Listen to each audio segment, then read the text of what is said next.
คิดทั้งรถคิดทั้งเงาจีเอ็นแล้วคาโดล่าเมื่อนี้ประคำรีวิวมาพร้อมกับคันนี้เลยเก๋งเกียร์ลีโอเนาะคันนี้เนาะงามๆเลยสีหย่อนทิศสีหย่อนนิยมเนาะเป็นสีปอนเด้อทุกคนเด้อเป็นสีปอนเท่าเนาะสีเดิมเด้อสีสันเดิมงามๆเลยสีเหลืองสีเท่าเหลืองเนาะเก็บคัดมาเด็กหน่อยเก็บคัดมาเด็กหน่อยเพื่อความสวยความงามอะไรเนาะส้มหนาห้องงามๆเลยนี่มีสองระบายอากาศยังได้ดีตาไฟแจ่งๆแจ่มๆใสๆแบบนี้เลยทั้งในหุ่มฮอบอหนังไหสีตะหมูเนาะงามๆเลยเด้อตัวนี้เนาะเป็นเกียร์กระปุกเด้อตัวนี้เด้อ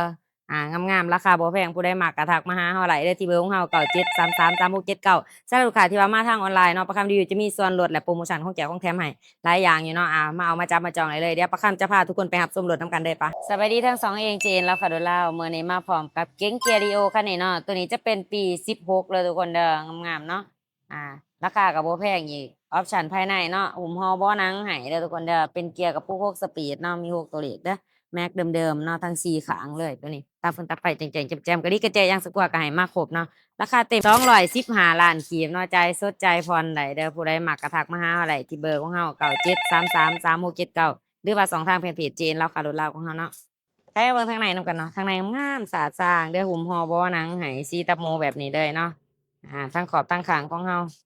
นี่มีปุ่มกดปุ่มกดสะอาดสร้างมีลำโพงให้ทั้ง4ข้างประตูเสียงดังฟังทุ่งใครมาเบิ่งทางนี้บัดนี้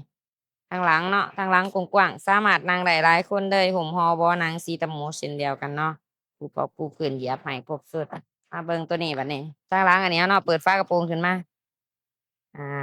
กว้างๆสามารถเก็บเครื่องเก็บของไว้เครื่องไว้ของหลายๆอยู่เนาะพอดีกระเจยังสึกว่าเฮาก็ให้มาครบเด้อเนาะสะอาดสะอ้างทุกอย่างตัวนี้จะเป็นพวงมาลัยธรรมดาเด้อได้มีหน้าปัดให้เจ๋งๆแจ่มๆงามๆแบบนี้เนาะ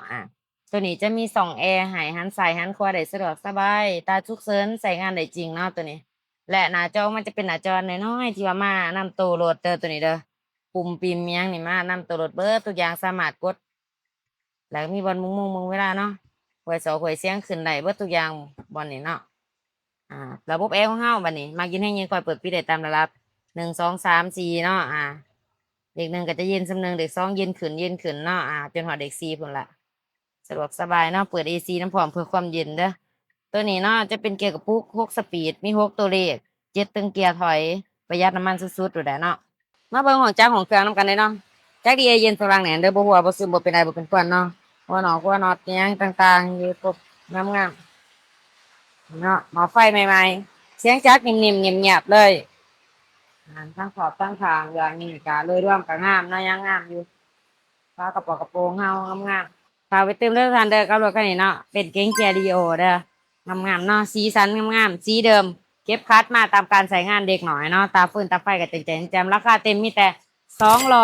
215 ล้านกีบโอร่มก็ได้ใจโซใจพรได้ท่านต้องการใจพรกับประมาณ90ปลาย